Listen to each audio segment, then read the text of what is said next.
high and low, hot and cold. I looked everywhere for what I need. But now I know, now I know. Hello, welcome to SOS and back to loving you and loving me. I am your host, Jennifer Elizabeth Masters. Soulfully Observant Sage is SOS. Thank you for joining me tonight. This show is all about how to create heaven on earth, no matter what shit's going down on the earth. For those of you joining me for the first time, welcome to all of you. Thank you for being here. I am delighted to have you join me. Tonight is all about sanctuary. Sanctuary, inner peace, feeling blissful, like you have an armful of cat, joyous no matter what. If you have a question about the subject matter, or if you'd like to share, you can call into the studio and get your question answered on the air this evening. The numbers are 888-627-6008 or 323-744-4831. My website is jenniferelizabethmasters.com, and you can find my books on Amazon and Audible. As a heart-based intuitive soul sculptor and fearless coach and healer, I guide you to chip away at whatever obstructs your health, happiness, or success, so that you can have the life of your dreams, and you deserve it. As an international best-selling author, again, you can find my books, especially Orgasm for Life, on audio or Audible and Amazon, and my website is jenniferelizabethmasters.com. My goal each week is to share tools and work that energy to uplift you at the same time as brightening your day, adding joy, humor, wisdom, and probably a little irreverence to get you thinking outside the box. And because there is no box, this show is for anyone who's interested in creating more happiness, vibrant health, abundance, loving relationships, and to rise above life's circumstances so that you're thriving and enjoying life fully. I'll help you expand your mind and the infinite possibilities available to you. So we need to have a place that we can go when the world outside seems crazy, whether it's the coronavirus, politics, buildings burning, Black Lives Matter, protesting. Nothing feels stable right now. In that outer world, we are now living in a time where it's okay to walk into a bank wearing a mask and ask for money. Everyone around is looking like masked bandits. Now, during this time, you may feel disconnected from friends, family, and loved ones. Wearing a mask may make you feel subjugated, downtrodden, or less than. You may take off your mask and want to cry. It's happened to me a couple of times. It's not surprising. When we cannot see another's facial expression, we can't see what somebody else is thinking. We have challenges communicating in stores, and you might be feeling less than blissful right now. It's totally understandable. So this is a great place to come to allow yourself to let go of that stress and unrest, the craziness. And we're going to start right now by taking a nice, slow, deep breath from your lower abdomen. Breathing in slowly and deeply with me from the lower abdomen. And as we exhale, let's make the sound of a waterfall. Release all the stress, the negativity, and the energy of the day and the week. Take one more deep breath from the lower abdomen.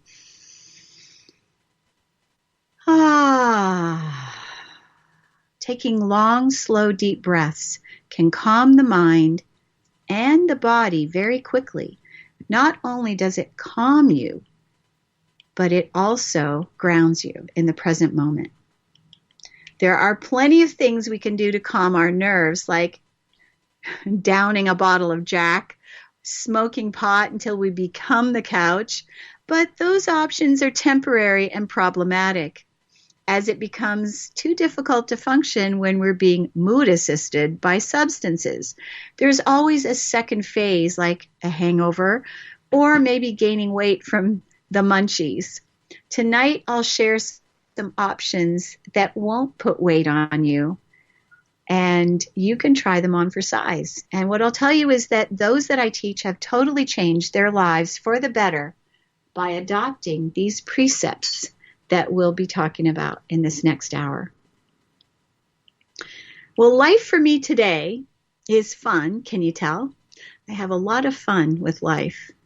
It's enjoyable, inspiring, bringing me new adventures every single day. I'm happy no matter where I am, who I'm with, or what, and I'm going to put in a little one, or who I'm doing.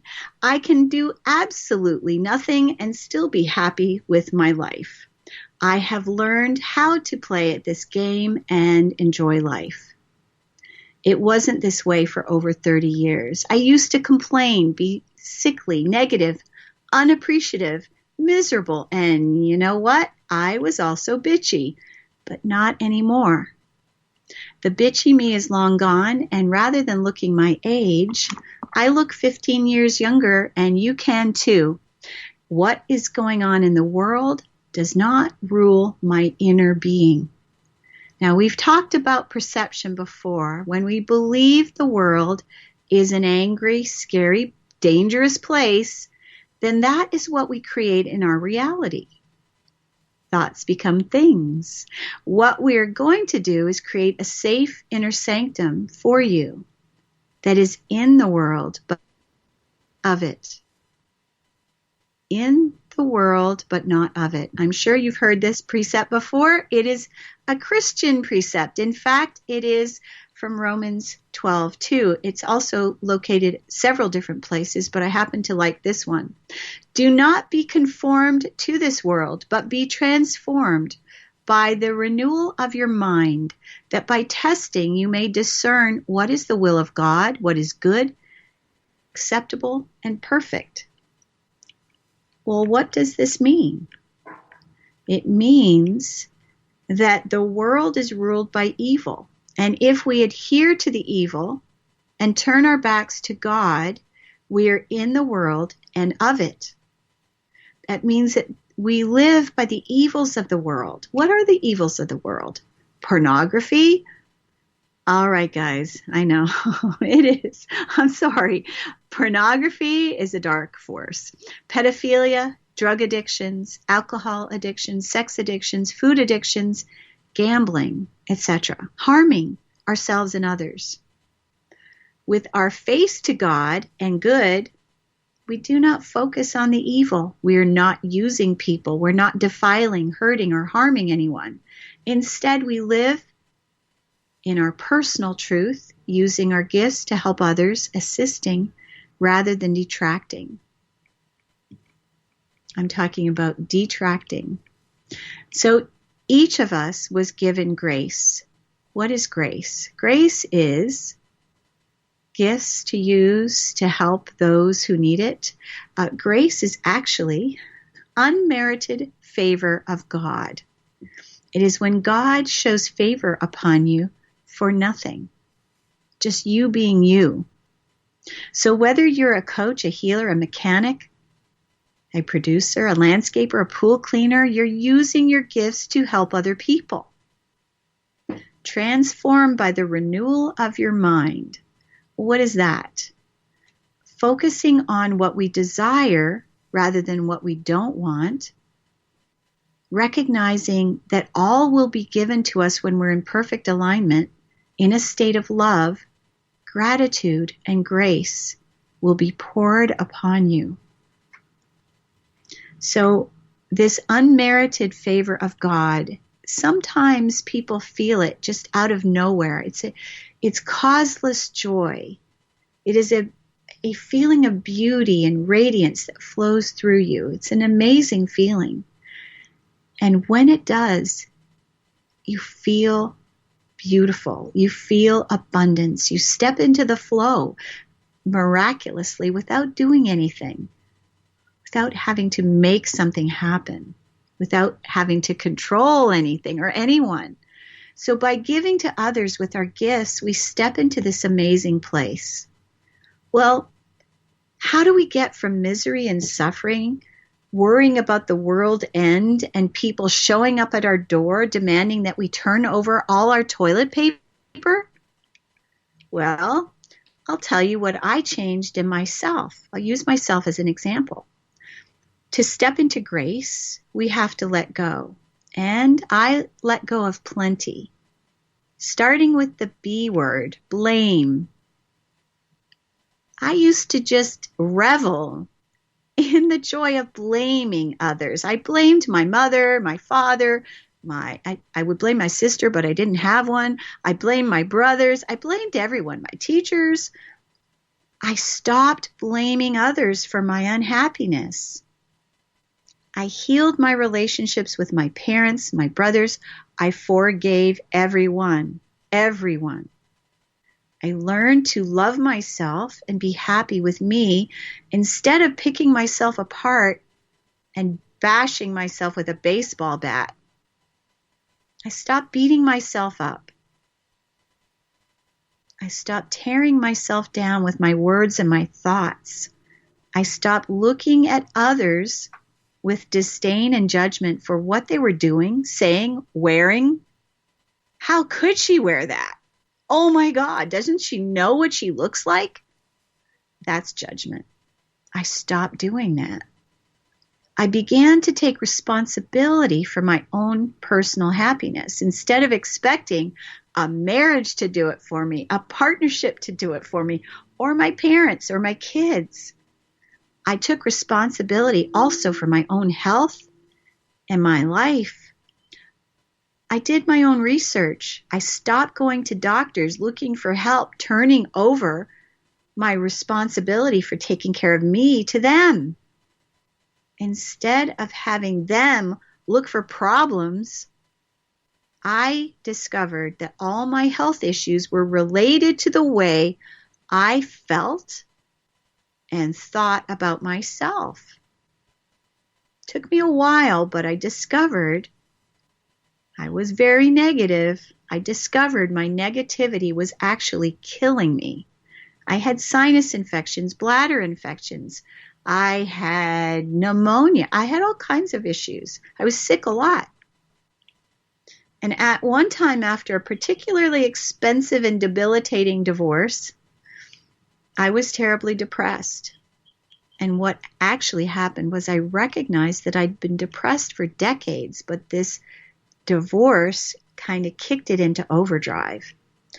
And my doctor prescribed Prozac to fix me. But what I discovered was taking a pill does not heal the cause of depression. Depression is caused by repressed anger. Anger, it was issues I didn't even know I had. I didn't understand that I was angry. Prozac didn't remove the anger. It just stuffed it further down inside me. It caused me to fall asleep at the wheel, and only, and I talked about grace before, but only by the grace of God did I survive to tell about it. I fell asleep at the wheel and drove 3 exits past my place of work without knowing I had done it. I have no idea how I got there. I've never looked back.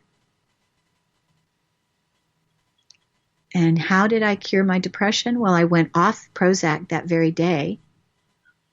And my depression was cured by looking inside of me, recognizing that I was angry. I was angry about being molested as a kid, that my mother blamed me for a lot of things. And healing my anger issue was key to curing the depression. And now I do this work for other people. What I discovered was there's 7 layers of anger. And, you know, it's funny because anger is the one emotion that society allows us to express. Well, sort of. You can't beat your kids, you can't beat your husband or your wife or your partner, but you can yell, you can vent, you can hit baseballs or hammer nails into walls. There's a lot of things that you can do to release anger. And I did a lot of it. It took a long time for me to recognize that I did have anger. And I had several psychics tell me that I had deep rage. I didn't know that I had it. I couldn't sense it. I'd stuffed it down so deep. Well, you can hammer nails, punch a pillow, yell, scream. I yelled at my kids quite a bit. I found that clearing anger is very effective. I got to the root cause of the issue and I cleared it. So clearing the root issue heals rather than stuffs the anger, which ends up in the tissues. So I understood that life was working for me instead of against me. I stopped blaming everyone. So when we live the life of a victim, as I did, we're not taking responsibility for our part in life. We're not looking at what did I do to cause this? Whether it was child molestation, as I had abuse, emotional abandonment, it doesn't matter. I recognized that what happened to me in my childhood was a way to teach me that I didn't love myself. And once I recognized that the universe and God serves us by giving us situations to heal our issues, I understood that life was working for me rather than against me. And it's funny, I stopped fighting with everyone. I didn't realize how cantankerous I was until I was able to look back in retrospect. I had been fighting with everyone for years, decades, in fact. I argued about everything. If you said it was black, I would say it's white. My family of origin did much to encourage this type of communication. It was the only way my father knew how to communicate with my mother. My father and mother were very angry people. And of course, I learned this pattern from them. And over time, I recognized that not everyone communicates in this way.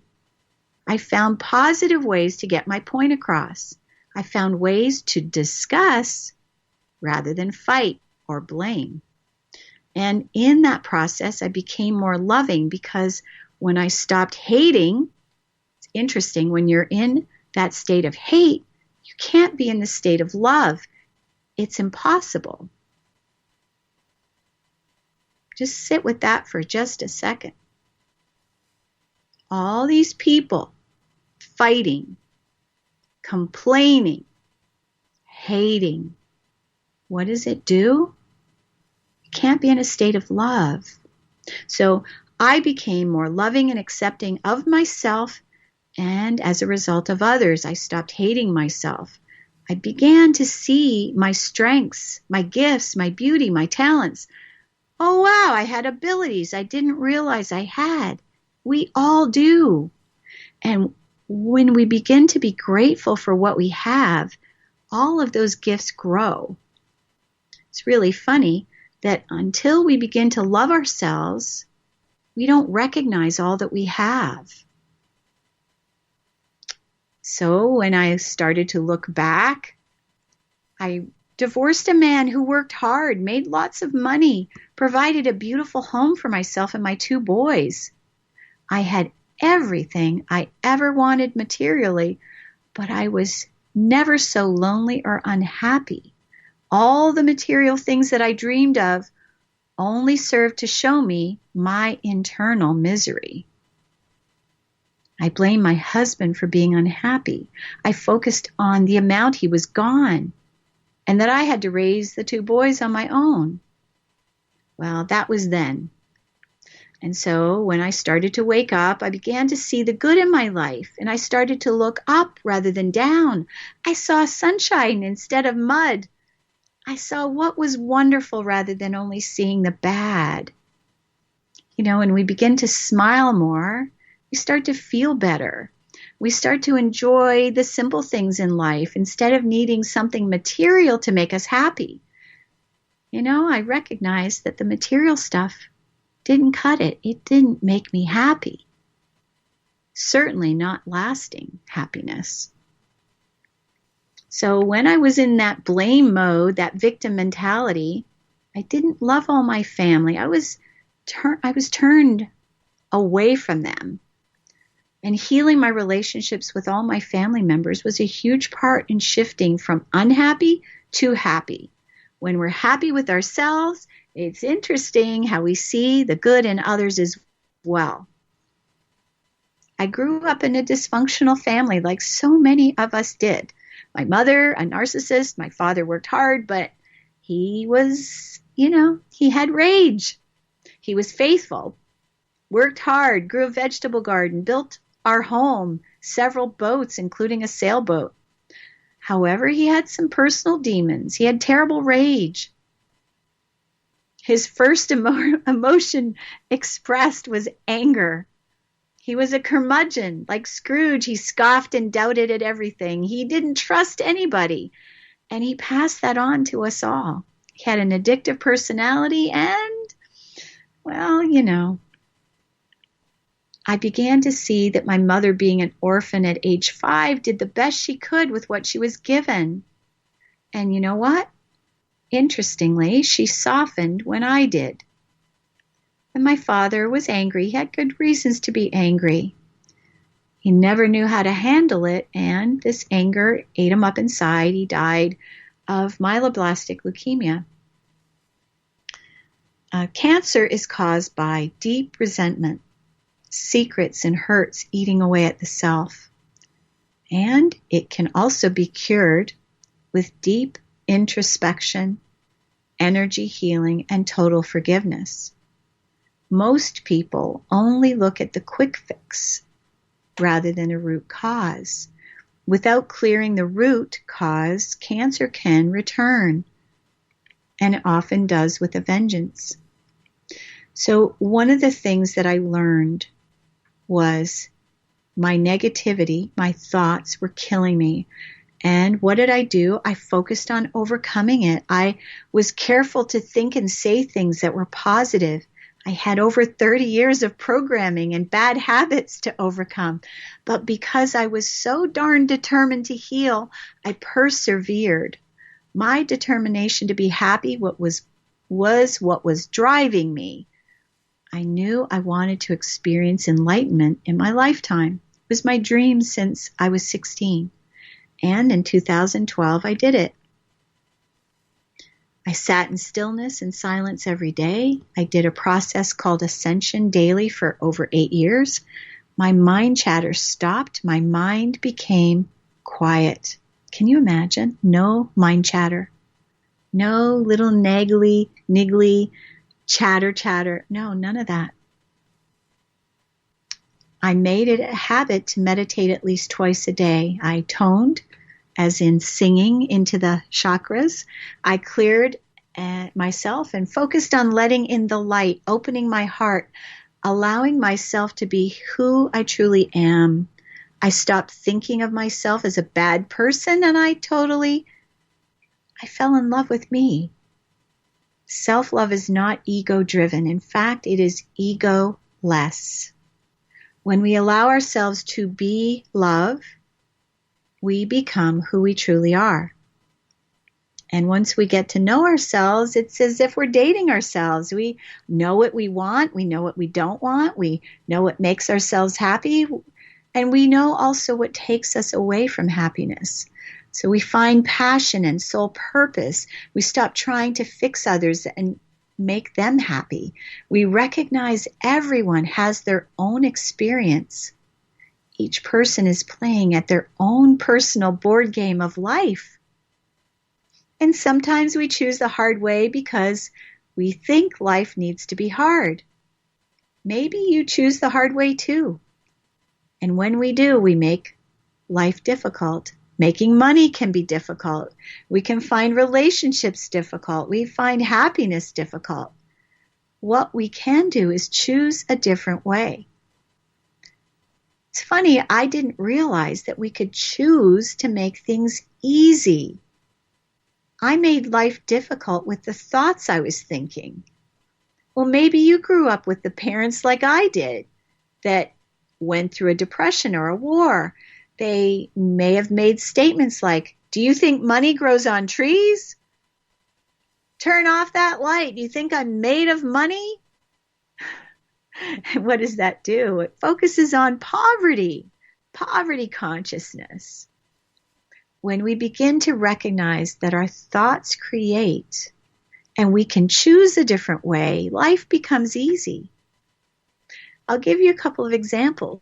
So recently, on a move from California to Boulder, Colorado, I chose to let go of all my furniture. I decided that I needed to let all the furniture I had go. It didn't make sense to spend thousands of dollars to truck it across country, drag it all. Wasn't worth it. None of my stuff is that great. I love my stuff, but it wasn't worth it. So as I was praying gratitude in the morning, I was grateful for the beautiful place I'd lived for 2 years. I was grateful for my landlord, that he was so easygoing and amenable. I gave thanks for the ease of life in the little town I'd been, the friendships I'd made, the abundance I'd experienced. And at the end of my prayer, I asked, how could I get someone to pick up all my furniture without me having to drive it to a thrift store or consignment shop? I asked, how could I possibly be able to keep my bed until the last possible moment? Well, my cleaning lady's daughter came to mind at that exact moment. Though it was very early in the morning, 4:30 to be exact, I texted her and asked if she might be interested in my desk chair, bookshelf, and a cabinet. She asked for photos. I was surprised she was awake. She said she had a 3-month-old. I sent photos and she said, "I'll take everything. I'll pick it up Saturday." My move was scheduled for the following Wednesday. I said that was perfect and thanked her profusely. The next thing I knew, she texted me back and said they would take the bed on Tuesday. Would that be okay? So I had a place to sleep until Tuesday morning. Everything manifested exactly as I had prayed moments earlier. So manifesting doesn't have to take time. We have been inundated with the thoughts and ideas that manifesting is something that needs to be slow, drawn out, and take a while. Well, sometimes it does, but if you know the right things to say and you're in the right place in your heart, it can happen at the speed of light. Our prayers are powerful. We need to pray as though it's already taken care of. And then what happens is the universe steps in and orchestrates for our lives in miraculous ways and gives us something even better than we were asking. So finding work that we love can really step up our energy, make us feel happier.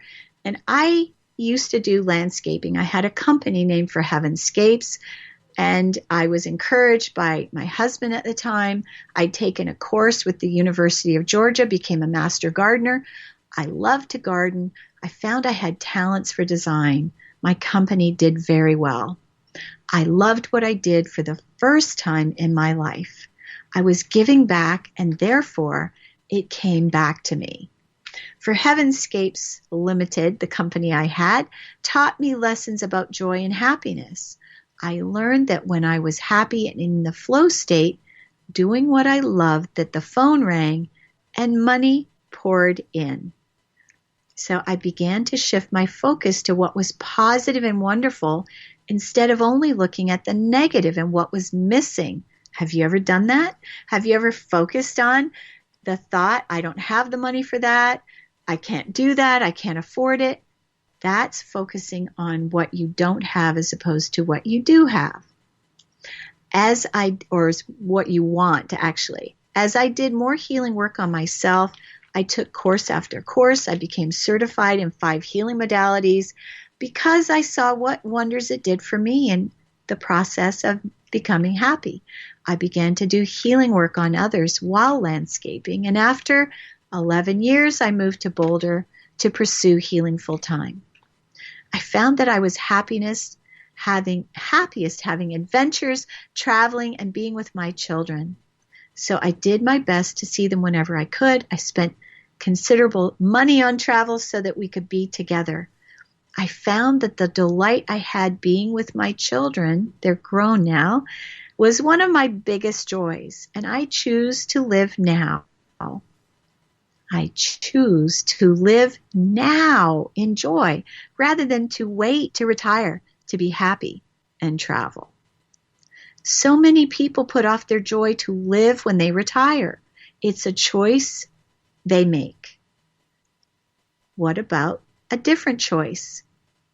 We always have the power to choose differently. We can choose to live in joy now rather than put it off until we're ready to retire. Living in our passion is what brings us joy and fulfillment. So think for a moment, what makes you passionate? Maybe you're passionate about animals, babies, or nature. Perhaps you have a passion for the wetlands, the ocean, or maybe the birds of prey. Whatever your passion is, pursue it, as therein lies joy and fulfillment. So many people are doing jobs they hate rather than a job they love, a vocation. We have so many choices today we didn't have 20 years ago. We can work on Zoom, free conference call, and telesummit platforms. I found my passions. I love to write, so I began writing blog articles. Writing blogs can be your first foray into writing. You don't even have to publish them if you don't want to. You can write just for the sheer enjoyment of it, getting better as you go. Well, now I have 5 books and a blog, over 1,100 article posts, and I found that helping people fulfilled me. So I made a business being myself and doing what I love. My work fulfilled me. And, doing work that we love is one of the greatest joys that we can give ourselves. Can you imagine not having to commute to work? Working with people that love you, enjoy working with you, and want to spend time with you because of who you are, because of your talents and gifts? You can do that. I love the ocean. So I drove 3 hours each way, twice a month in the summer, spring, fall. I didn't wait for somebody to go with me. I lived for me. I love my dogs, so I traveled with them, walking them several times a day. Didn't matter where I was. I found that being outdoors was healing, so I moved and began to dance daily. Not inside. Outside. I didn't care who was watching me. I was living for me and no one else, and it brought me great joy. Change happens when we stop worrying about what others think of us, when we shift our perspective. Heaven on earth is possible. Not just for me, it's possible for you. And you can have it. I feel like Bill Murray.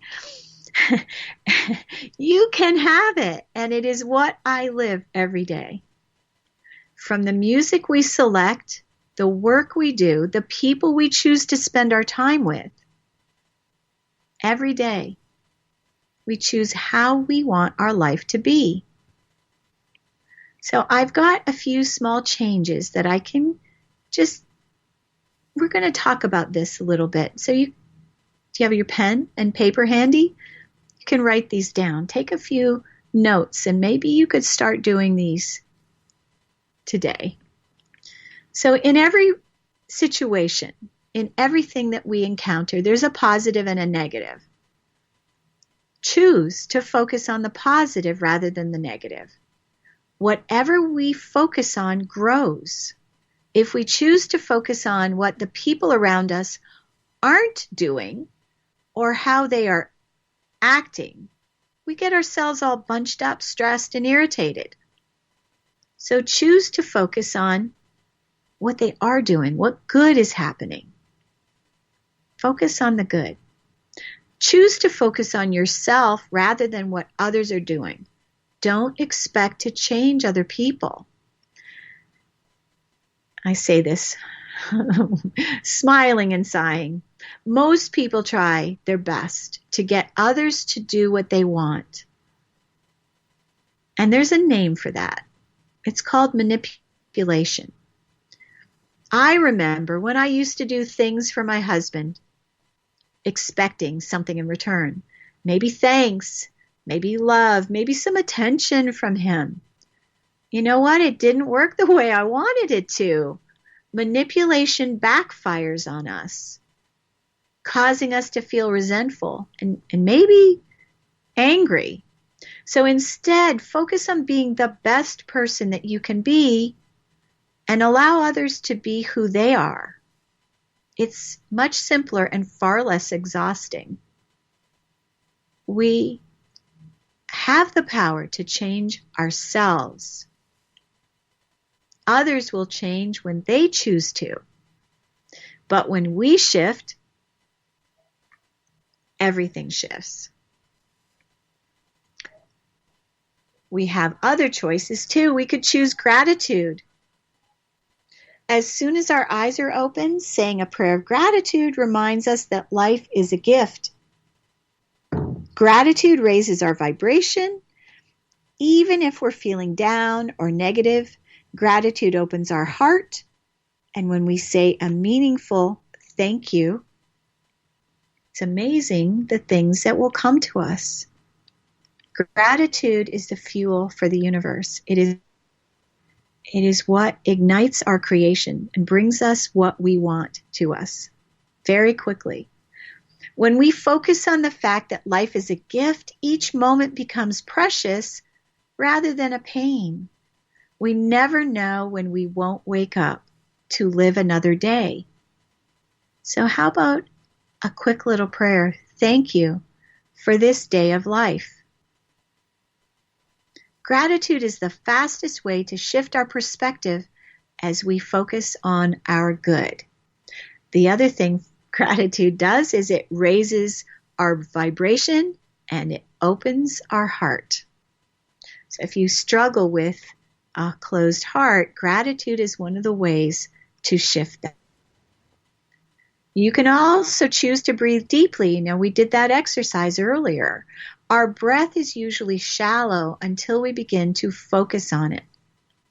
Breathing deeply expands our lungs, grounds us in the present, and also expands our joy. We can't experience great joy or an orgasm if we're holding our breath, waiting for something negative to happen. Choose to breathe deeply. You could also choose silence.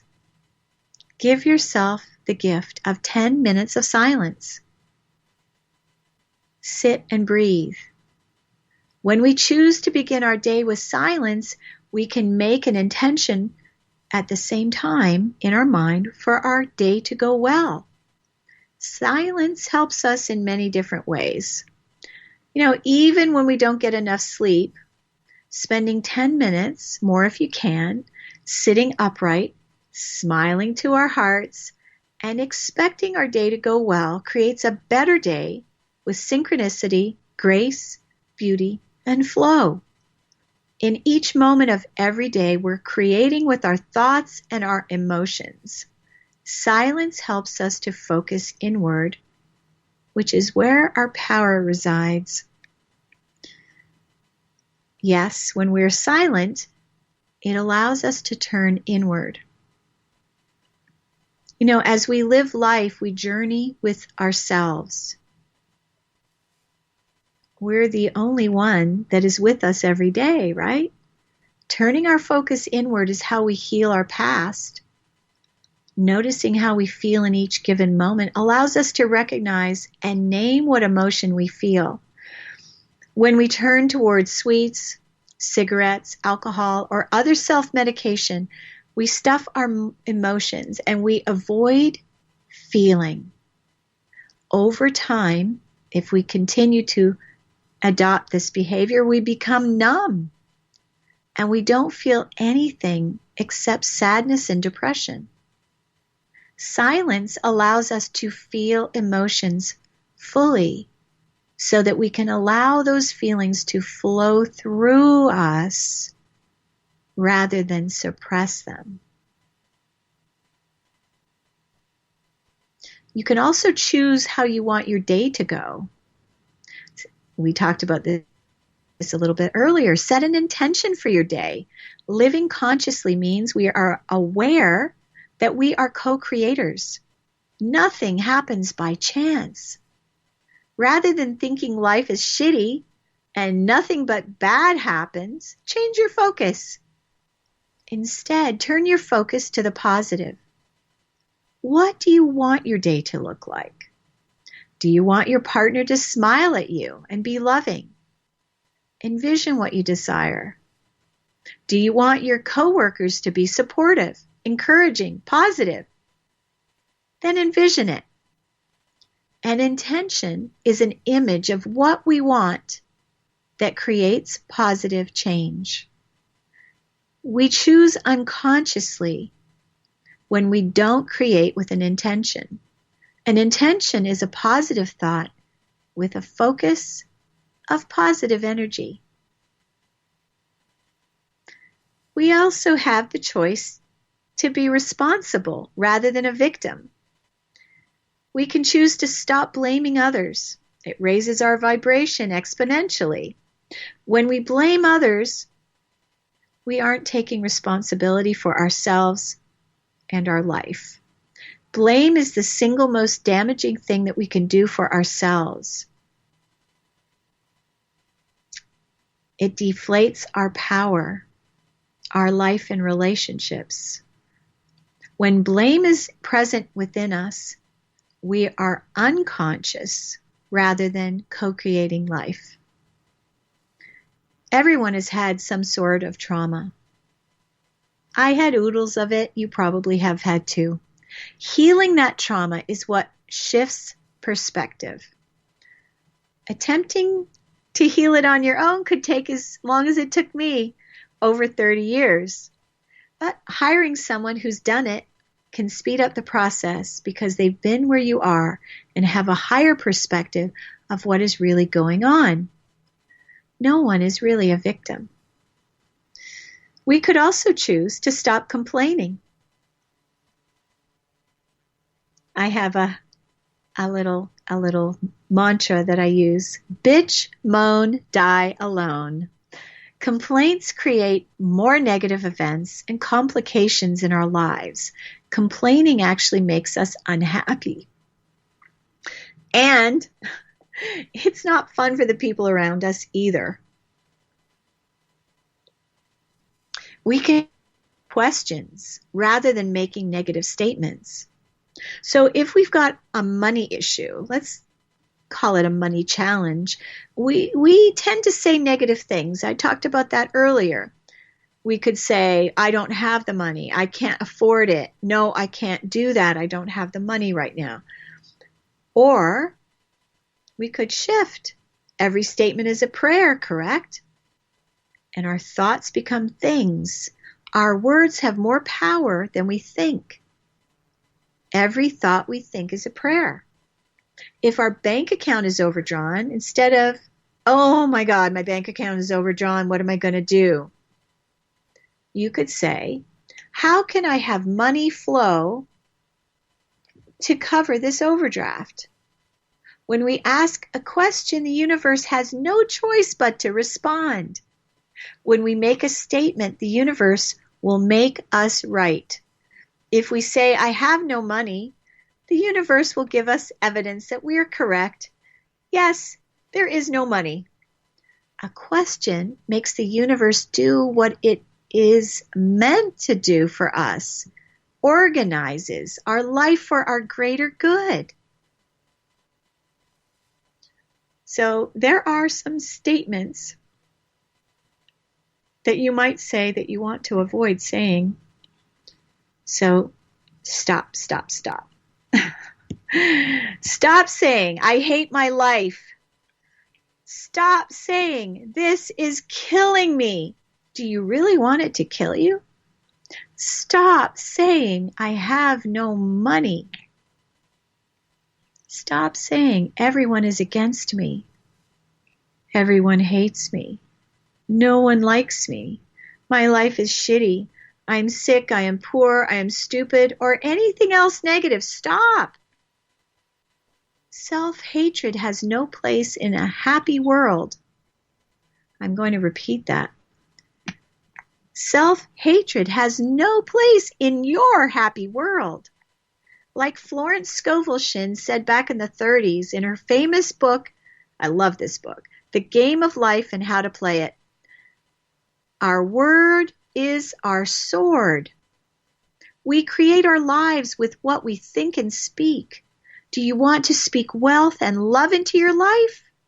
Or do you want to speak hate and poverty? We can cut people we love with our words or create a loving environment in which we live. Choose wisely. So I'm going to give you some questions to ask instead. How can I find work I love where people pay me for my skills? How can I have the money I need? Do you see the difference? How can I have more love in my life? How can I easily and effortlessly have a better and easier life? How can life get any easier than this? How can I easily and effortlessly find romance, find a job, whatever it is, fill in the blank. Okay, so that's the truth. Each of us has the power to create heaven on earth, no matter what. We can live in the world, but not be of it. So I have a segment in every show because I am a truth teller and I just abhor bullshit. So I'm going to share a few things that are bullshit. Creating earth, heaven on earth, no matter what. So if you think that life will be better somewhere else in another town, if you aren't happy where you're moving, you're not going to be happier when you get there. So we got to be happy with ourselves. Going to another location isn't going to change the way you feel about you because you're going to be there. So instead, become happy with you. If you think that heaven is a better place, and boy, I can't wait to get there, I hate to tell you, it's bullshit. Heaven might be an okay place to go when you're not in a body. However, if you're putting life on hold thinking that you'll be happier in heaven than on earth, you are delaying your joy. The truth is, we are meant to be happy here, making life on earth our heaven. Because in heaven, you can't touch, you can't make love, you can't taste a juicy strawberry or feel the sweet, sugary drip of a pear down your chin when you're eating a juicy pear. Life is best here, right here in the present moment. Living today. Make this your best life. Make your mind to make the changes we've talked about.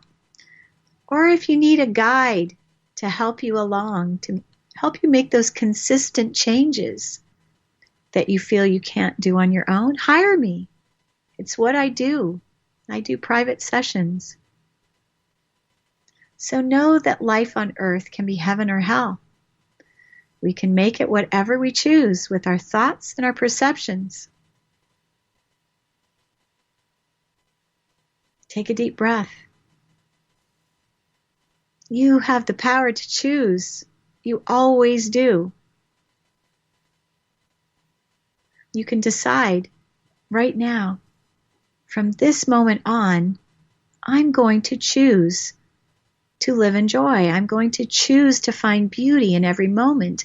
I'm going to choose to be grateful for what I have. There's always going to be ups and downs, good and bad. There always will be challenges, no matter where we are. But we always have the power to choose the high road. We always have the power to choose love and joy in every situation. We always have the power to pray a better life. Thank you for this life that I have. Thank you for the beauty that surrounds me. Remember, thoughts become things. What are you creating for you? So live today and make this your best life. Make your mind up to take the changes that we talked about. No life could be heaven or hell, and we make it whatever we choose with our thoughts and our perceptions. I love you.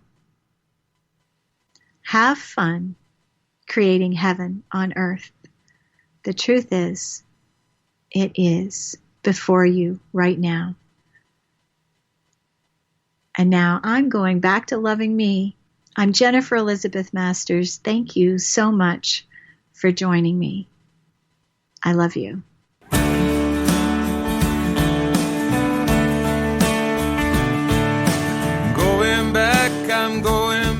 I'm going back to loving me.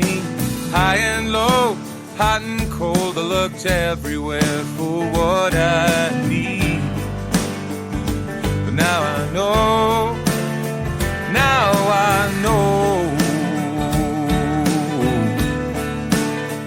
I'm going back.